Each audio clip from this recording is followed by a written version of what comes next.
Құрсаудағы қыз. Хайри Түрканды байқап қалады және онда Налян көреді. Налян өзі бір нәрседен күдіктене бастайды және Хайриден бұл балалы әйелді танисың ба деп сұрайды. Ал Хайри болса оны алдап, бұл әйел менің жерлесім, яғни біз бір ауылданбыз деп айтады. Біраздан кейін Хайридің досы Түрканды алып кетеді. Ал жол бойына кездесіп қалған Хафиш пен Белур балалардың қолдарында плакаттарды көріп, және Хайри біздің әкеміз деген сөзді естіп, олар шындықты түсінеді. Кешкі ас бітеді. Кенеттен Налянға Седат бейне қоңырау шалады. Налян алады. Сол кезде Седат Наляннан көмек сұрайды. Ал Хайри болса оны бармауға көндіреді. Бірақ оған қарамай Налян Седатқа қарай бет алады. Мекеменің басшысы Хайриге ұрсып, әйел мен балаларыңа еге бол деп айқай салады. Налян Седатты тауып алады және Джавид мырзаға звондап көмек сұрайды. Сосын Джавид екеуі Седатты ауруханаға апарады. Седаттың үйіндегілері уайымдай бастайды. Сосын Музоға Седатқа қоңырау шалуын өтінеді.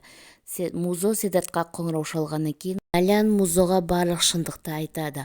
Седаттың ауруханаға түскенін, оның жағдайы бір қалыпты екенін және кішігірім жарақаттар алғанын айтады. Музо болса ешкімге ештеңе айтпай ауруханаға бет алады. Бірақ бұл туралы тек қана Селен білетін болды. Белур Музомен кездесіп, ертеңге кездесуді жоспарлайды. Ал Белур мен Хафиш үйге келген соң жаңағы кафеде естіген әңгімелерін талқылай бастайды. Екеуі Фарида ханымның қалай жетіспей тұрғанын айтып талқылайды. Ал Гүлжихан ханым Левент пен Селеннің киімдерін жинап жатқанын ұстап алады. Рафет мырза барлығын тыңдап тұрады, бірақ ешкімге ештеңе айтпайды. Хайри ас үйде жүрген Түрканға келіп сөйлеспекші болады. Бақытсыз Түркан төмен қарап жылап тұрады. Белур Музомен кездесіп, Хайридің отбасылы туралы және бала шағасы туралы сұрайды. Ал Музо болса бар шындықты айтады. Оның 2 қызы бар екен және әйелі бар екенін айтады. Хайри өзінің досына өзінің жоспары бар екенін айтады және Налянға үйленгісі келетінін айтып түсіндіреді. Рафет мырза кешегі әңгімеден кейін ауруханаға Седатқа келеді және Седатқа ешқандай да ұрсып айқайламайды. Ауруханаға артынша Левент және Селен келеді. Олардың артынан Гүлжихан ханым да келеді. Сонымен барлығы Седаттың ауруханада түскеннен хабардар болады. Ал Хайри болса Налянның жаңа үйіне келіп, Налянға көмектесіп жүреді.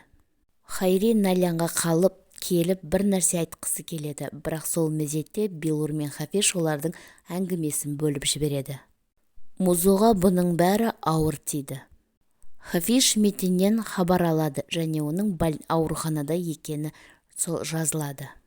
Седат жаңадан өмір бастағысы келеді және Налянның заттарын барлығын Налянға беріп жіберетін болып, заттарын барлығын жинай бастайды. Налянның заттарын Музодан беріп жіберетін болып шешеді.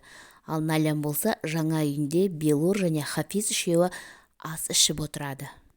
Сол мезетте Музо келіп Налянның заттарын әкеліп береді. Седат бір шешімге келеді. Ал Белур болса Налян үшін уайымдай бастайды. Налян Хайри туралы көп ойлайды және оның өтірік айтуы мүмкін деген күдікпен Хайриді аңдитын болып шешеді. Хафиш Метинге ауруханаға келеді және Метинге оны қызын тастап кетпеуін сұранады. Ол қызына қатты керек екенін айтып түсіндіреді. Музо Хайриге пакет жібереді. Оның ішінде уақыт келді деп жазылып тұрады. Ал Налян болса Хайридің үйіне келіп, ол жерге кіруге батыл бармай қарап тұрады. Хайри Түрканмен бір мәселе бойынша сөйлесейін деп жатқан кезде есікті Налян қағады. Есікті Хайри ашады. Сол кезде ар жағынан Түрканды көрген Налян екеуі бетпе-бет келіп бір-біріне қарап тұрады.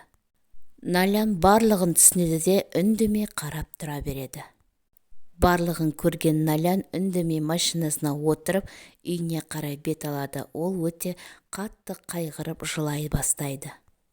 Оны көрген Музо Налянды жұбатады. Сонымен қатар Түрканға да оңай тиіп жатқан жоқ. Налян әкесі берген сандықшаны ашады, ал Хайри болса Түрканды қасына отырғызып қойып екеуі ажырасатынын айтады. Көреғұлы отбасында бір мерекелік іс-шара болады. Сол кезде Хафиш келеді, сонымен бірге Налян да келуі мүмкін. Бұл мерекелік басқосу Селенге байланысты еді, ал Музо болса Хайримен қайтадан кездеседі. Музо Наляннан бас тарт деп Хайриге айтады, ал Хайри болса бас тартпайтынын айтып, оған үйленетінін айтып жеткізеді. Ал Налян болса Хайримен сөйлескісі келеді. Налян мен Хайри кездесіп, Налян Хайриге оның өміріндегі ең үлкен қателік екенін айтып түсіндіреді. Бірақ кенеттен Налянның үйіне Хайри әйелімен және 2 қызымен келіп есігін қағады. Жалғасын тыңдау үшін келесі бөлімді жіберіп алмай, каналыма тіркеліп, лайк басып, пікір қалдырып, достарыңызбен бөлісуді ұмытпаңыз.